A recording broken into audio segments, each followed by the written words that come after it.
Muy buenas y bienvenidos, hijos del rock and roll. Hoy os traigo un vídeo Ninja Master. Hacía mucho tiempo que tenía ganas de grabar uno y hoy os traigo este vídeo con el secreto que mejor he guardado sobre la Cuna RT3 de Scaleauto. Si queréis verlo ya sabéis, quedaros conmigo en el ojo del huracán.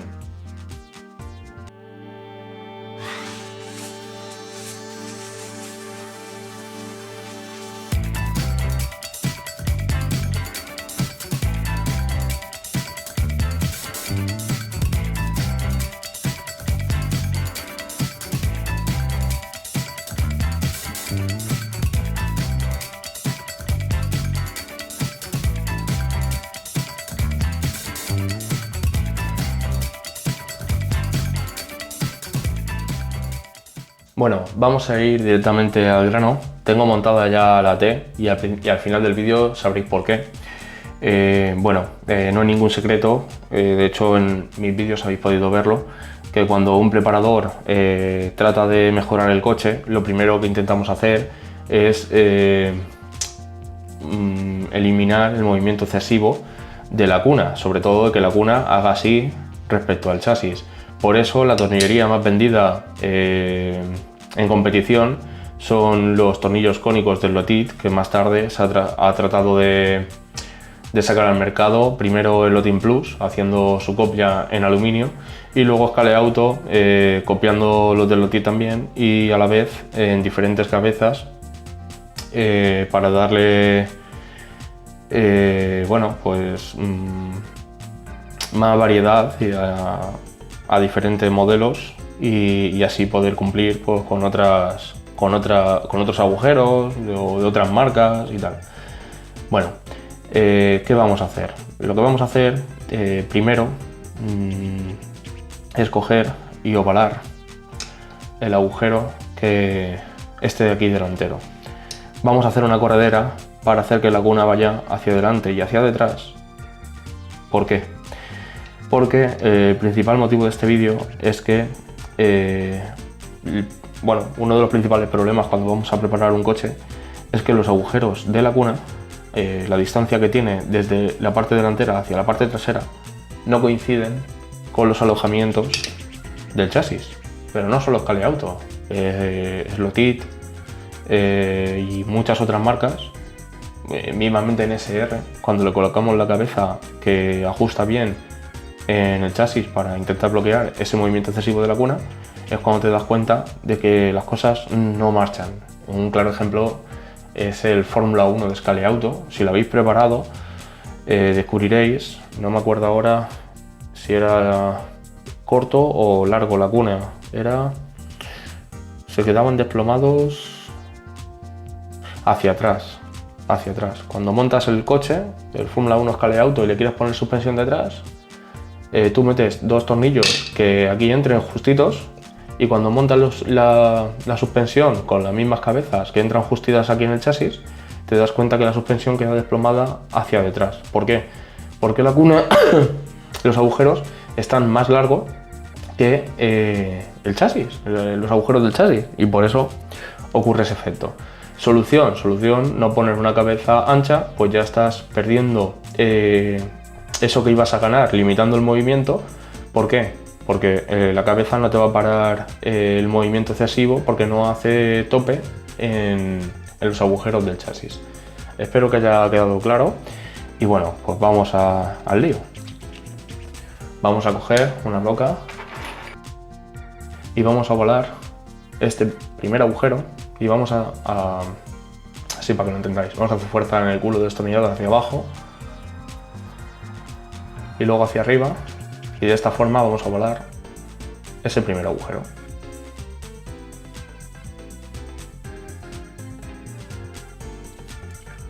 Listo, ya lo tengo bastante bien. Limpio el agujero y lo muestro a cámara. Avellanamos un poquito.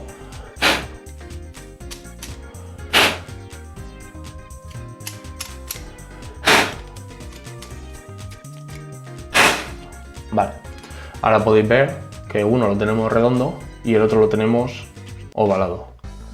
Esa va a ser nuestra corredera por la que el vástago del tornillo va a pasar sin interferir en que quede desplomado y que quede perpendicular respecto a la cuna.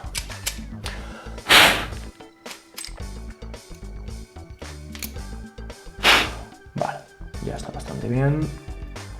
Por debajo y por aquí. Vale, ¿qué vamos a hacer a continuación? Vamos a pasar el machón aquí detrás. Esto es un machón de métrica 2. Lo pasamos ahí. Y aquí detrás también. Los machones siempre que entren perpendiculares a la cuna, porque si no la podemos liar. Vale, para asegurarnos que haga base en el chasis, vamos a limpiar lo que haya podido quedar aquí, allanando. Y ahora vamos a instalar la cuna con el tornillo igual que el delantero. ¿Para qué? Para asegurarnos que la cuna queda a la altura correcta con el tornillo grande. El tornillo que vamos a utilizar tiene que entrar justo a presión en el alojamiento del chasis y que no tenga ningún movimiento en dicho agujero para asegurar que el guiado queda perfecto. Este tornillo se puede mover, pero se puede mover, baila así cuando yo lo meneo, pero no mueve hacia ningún lado, ¿vale? Simplemente ahora vamos a montar los dos tornillos.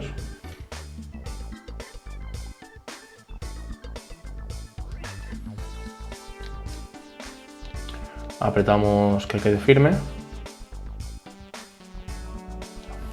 Montamos el otro. Al final, que me ando por las ramas, no lo he dicho, al final el motivo de esto es darle a la cuna el largo perfecto que tiene el chasis, ¿vale? Ahí está. Vale. Una de las cosas que también se puede corregir mientras se hace esto, si eliminamos la T, podemos ver si la cuna está viciada hacia un lado o hacia el otro. Yo, aunque esté puesta la T, puedo descubrir que la cuna está viciada hacia este lado. Por lo tanto, tengo que moverla un poco hacia aquí. Voy a soltar un poco un tornillo con el otro, voy a viciarla hacia el otro lado y vuelvo a apretar.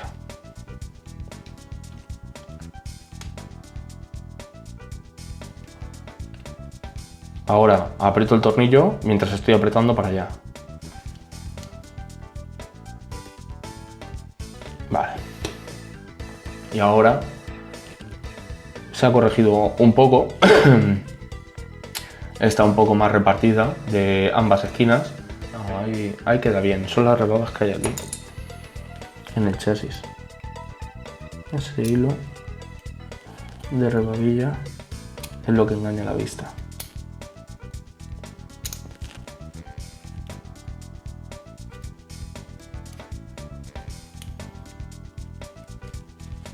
Ahí está. Ya queda centrado.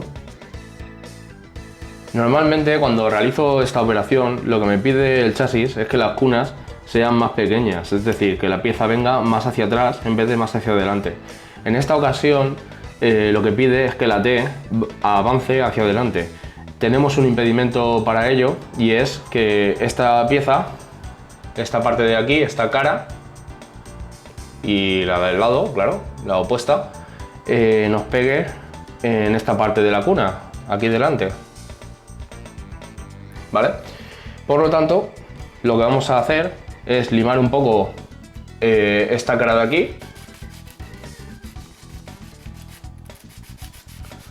de esta forma, otro poco aquí, con una lima que entre mejor aquí.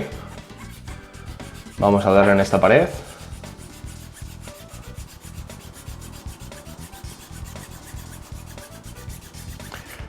Vamos a limar todo lo que nos pida hasta que la pieza avance lo que necesitamos.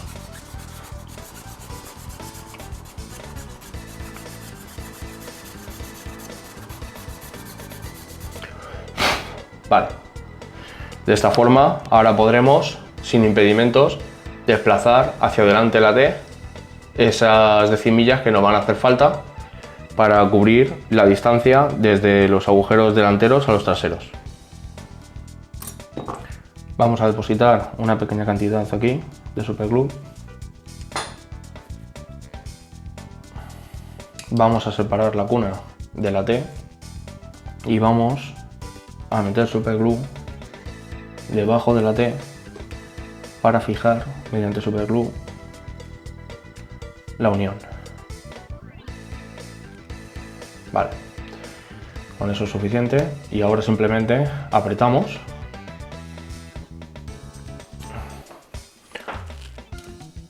Vale, con un tornillo de aluminio de cabeza 4x4 de Scale Auto,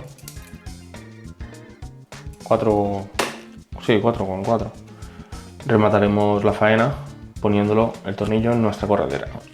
De esta forma aseguramos que aunque el superglue se pueda llegar a escapar, pues quede fija la cuna.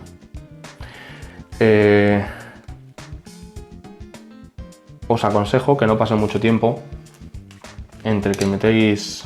Vamos, voy a pasar un poco el machón porque ha quedado el superglue ya un pelín duro. Que no pase mucho tiempo cuando vayáis a meter el tornillo. O sea, que directamente pongáis el superglue, unáis la cuna con la T y automáticamente metéis el tornillo para que quede lo más macizo posible. Incluso si la rosca se lleva al introducirse en la cuna un poco de superglue y hace como fijador de rosca, pues casi que mejor. Que esto entre bastante firme, bastante duro.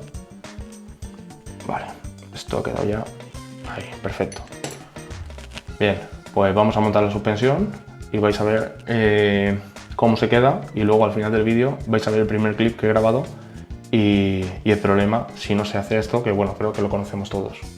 Todo aquel que haya montado alguna vez tornillería así de ajustada al chasis. Paso una broca de 2 milímetros detrás.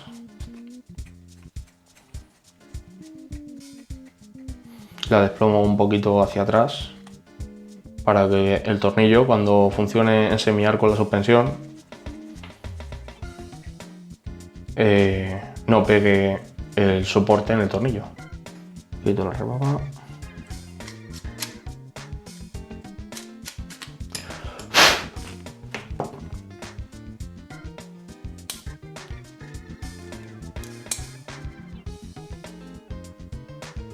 Bueno, aquí está montado ya el puente de suspensión.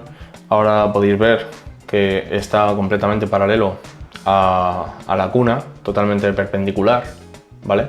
Después de este vídeo vais a ver qué pasaría si no se hiciera este proceso, que creo que, como he dicho, ya lo conocemos todos. Y nada, claro, ahora la suspensión trabaja perfecta porque está totalmente alineado la cuna con el chasis. Tiene una suavidad buenísima, no se traba y nada, pues este es el resultado. Para terminar de rizar el rizo y una vez hecho todo el proceso, pues solo bastaría enderezar la cuna y esto ya se quedaría de todas perfecto para trabajar y dar el mejor resultado en competición. Pues nada, pues aplanarlo con el útil este de cargar a slot, meterlo al horno, darle con un poco de secador, lo que haga falta para que todas las patas de la cuna pues queden alineadas perfectas y planitas, para que cuando lo montemos en el chasis pues quede totalmente plano con respecto a la pista. Bueno, aunque este clip es el último que aparece para ver la consecuencia de si no se hace lo que muestro en el vídeo, este en realidad es el primer vídeo que grabo con el material, ¿vale? Aquí veis todo virgen, acabo de montar el tornillo y bueno, y este de aquí para la T y todos los tornillos de cabeza ancha, como he relatado en el vídeo, aunque hablo en presente, para evitar el movimiento de la cuna, pues veis que el puente de suspensión está viciado hacia adelante, ¿vale? Voy buscando ahí una perspectiva para que la veáis. Está viciado para adelante, ¿por qué? Pues lo que he dicho en el vídeo. Los puntos de anclaje de la cuna, estos de aquí delanteros con los traseros, es más pequeño en esta ocasión que los alojamientos del chasis. Por eso obliga a nuestro puente de suspensión a inclinarse hacia adelante para, en el montaje, de esta forma natural, por este movimiento que he dicho, que están cerrados los agujeros. Bueno, espero que lo hayáis comprendido y nada, que os haya gustado el vídeo, que os ayude en vuestras preparaciones y nos vemos en el siguiente vídeo. Hasta luego.